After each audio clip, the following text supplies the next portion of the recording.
Hi, this is Krishna Iyer with the Iyer think tank in Delray Beach. This short podcast is about Donald Trump's administration. This is the second,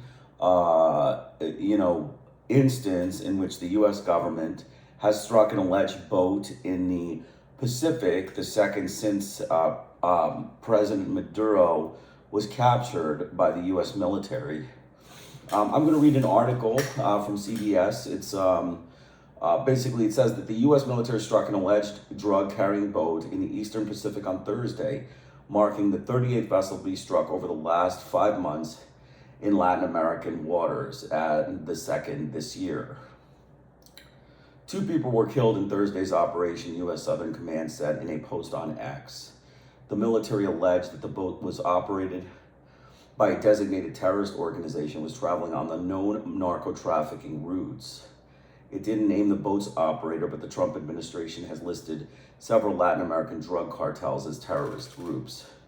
Southern Command shared a brief and unclassified video of a boat exploding and bursting into flames. The military has now struck at least 38 vessels across 38 airstrikes since early September, killing at least 128 people in the Caribbean Sea and the Eastern Pacific. The pace of boat strikes has slowed significantly since January 3rd, when U.S. forces captured Venezuelan President Nicolas Maduro, whom the Trump administration accuses of working with drug trafficking groups.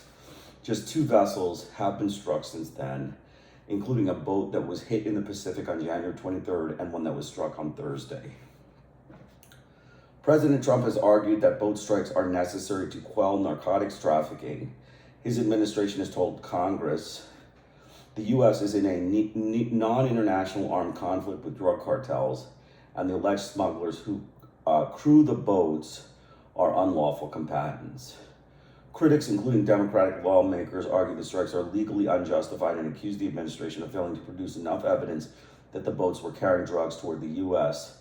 Revelations last year that 2 survivors of a campaign's first strike on September 2nd were killed with a follow-up attack also drew steep criticism. Congressional Democrats have also broadly criticized the Trump administration's military buildup near Central and South America, including boat strikes and Maduro's capture, noting that Congress has authorized the use of military force. The administration has asserted that the operations are legal and don't require approval from lawmakers. Democrats have introduced resolutions that aim to limit military operations in the region, but they have failed to pass. So basically, you can see the U.S. government's action in the Caribbean is again, an action of a vicious thug state, a nuclear-armed rogue state. These are all war crimes. These attacks on boats, private boats, are war crimes. Many of them are fishermen. Many of them are not involved in drug trade. And, to attack them and kill them without, identifying yourself and requiring some sort of identification or interaction is against international law. And so the U.S. is, breaking international law with impunity. We know that they are Nazi rogue criminals. They are, just racist butchers. So many of these are Hispanic boats, and they're anti-Hispanic butchers, and they go down as anti-Hispanic butchers. Many are traveling, and more importantly, this drug trafficking that Donald Trump is stating is just a lie. It is a complete lie. It is a complete fabrication of reality.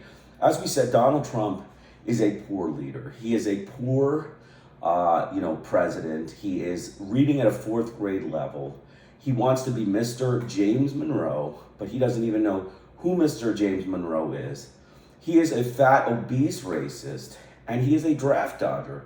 He is a 5-time draft dodger based on a condition called bone spurs, a pretend condition that, his dad's friend, who was leasing a rental from his dad, wrote him a letter saying that he had a condition that would allow him not to serve in duty. These bone spurs that he had were, things that nobody would get out of any kind of service. A 2nd grader can't get out of a kindergarten class. A kindergartner can't get out of class for having temporary bone spurs. Yet Donald Trump got out of 7 years of military service for temporary bone spurs. So obviously he is a draft dodger and a coward, and never picked up a gun for his country, and now because of his egomania wants to pretend that he's some sort of big military dictator that can do anything he wants because he commands like a U.S. army of thugs. So we know this, and I strongly urge Donald Trump to release these embargoes on South American vessels because you're breaking international law. We already know you're a war criminal. You're a racist thug and a rogue. You're a vicious kidnapper of democratically elected leaders, and you're an anti-Hispanic butcher, and that is how you go down. And the fact that you're not working hard enough, you're not looking good enough with these military adventures, and you can't deflect criticism from them is clearly a story of you got to stop doing them. You got to stop and go back to being diplomatic and talking to people and things that you obviously don't do very well, but you do them better than you do for instance rocket launching against boats. I mean, you speak better to people than you would if you have to explain yourself as to why you mass murdered after a rocket was shot. So this is the difference between a politician, which is what you are. I mean, you never went to law school,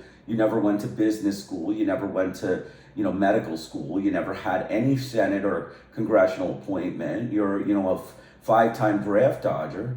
So you should just be talking to people and trying to resolve local problems. This is not something that you should be trying to do international thuggery. And you have to just accept you're not good at it. You're not good at it. You may be, a great fascist, propagandist, but that's useless for the world. Like, another fascist propagandist, it's just a waste of time for the world. It's, better off for you to just, diplomatically try to resolve, white people's gripes in America than, to do anything internationally that could cause harm for minority people and immigrant people. So my strong recommendation is you stop this military charade and go back to being a Las Vegas hotel owner. You go back to being daddy's businessman where you say hi and you be racist to all the black people and for the Mexicans you be racist, but for everybody else you give them nice stuff, give them kickbacks and stuff. Take all the money you need and, leave the people alone because you're not good at it. It's just a fact. And, I'm just, coming down with the honest truth. And so, in essence, this is, what I think is that, the U.S. is, inching towards being a thug state. It is inching towards being a thug state and a state against individuals. And, that's, basically what it is. There was just one other article I wanted to just discuss is the Cuban government is now saying that they are interested or ready for dialogue with the U.S. Diaz-Canel stated that his government is willing to engage in dialogue with the United States, but without pressure and without regime change. That's a good thing.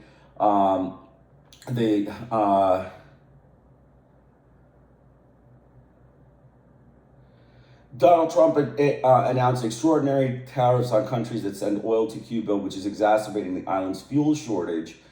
Cuban bishops published a message reiterating that the country needs urgent structural changes to prevent the crisis from deepening further. The risk of social chaos and violence among the people of the same nation is real, they stated. The Diaz-Canel said the dialogue would have to take place without pressure. Dialogue is impossible under pressure, without preconditions, on equal footing and respect for our sovereignty, our independence, and our self-determination, and without addressing issues that are offensive and that we could consider interference in internal affairs. After asserting that Cubans do not hate the American people, he said that from a dialogue like that, a civilized relationship between neighbors can be built, one that could bring mutual benefit to our peoples, to the peoples of the region. That is our position. It is also a position of continuity, and I believe it is possible, he affirmed.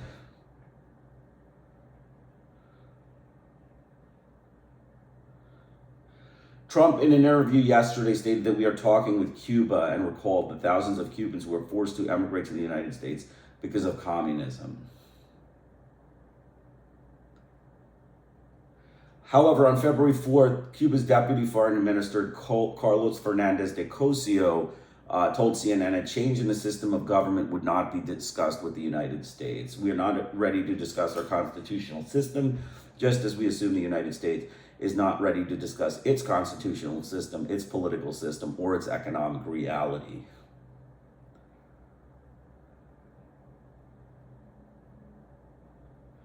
So basically, there's been power outages for many years. This is the 33rd year of the illegal U.S. blockade on the Cuban island. It is a naval blockade that has been called out by the UN, voted 170 to 2 that it is illegal and is requested to be condemned by the United Nations, and they have condemned it, and the U.S. continues to blockade it. This is a group of racist thugs. They're racist, anti-Hispanic butchers. There's nothing you can do. You have to just accept that they're small, criminally deranged brain, and they're criminally deranged mass butchers of the U.S. government.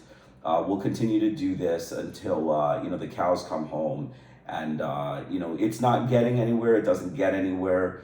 But they feel that the need to, regime change and, make everything work for Washington, work for the white Anglo-Christians' benefit is the way the U.S. government is. It is, solely interested in, furthering the population of 5% of the world at the expense of 95% of the world. And that is how they, their agendas are. They, look to, maximize the revenue and maximize the social and political uplift of 5% of the world's population, which is Anglo-Christianity. And that is at the detriment of 95% of the population of the world, about 7.5 billion people who are not Anglo-Christians and don't need such vicious dictators in power. So the U.S. government is a bunch of racist fascists. They are butchers of race. They're anti-Buddhist, anti-Muslim, anti-Hindu, anti-Black, and anti-Hispanic butchers of race. And that is what they will stay until they drop this facade of making everything uplifted for the Anglo-Christians at the expense of all other world communities like vicious racist thugs. So I hope you enjoyed it. This is Krishna Iyer with the Iyer Think Tank in Delray Beach. I'll be back again on Monday with more news and reports. We have a few things from China, including trade. And the British government, the racist, anti-Buddhist butchers of Britain, Paris, and the United States, and what they are doing and lining up in a Western hegemony against the Chinese, moving products into Europe and across the world. So I hope you enjoyed it. Sign up for my channel, Krishna Iyer, at the Iyer Think Tank in Delray Beach. Have a great day.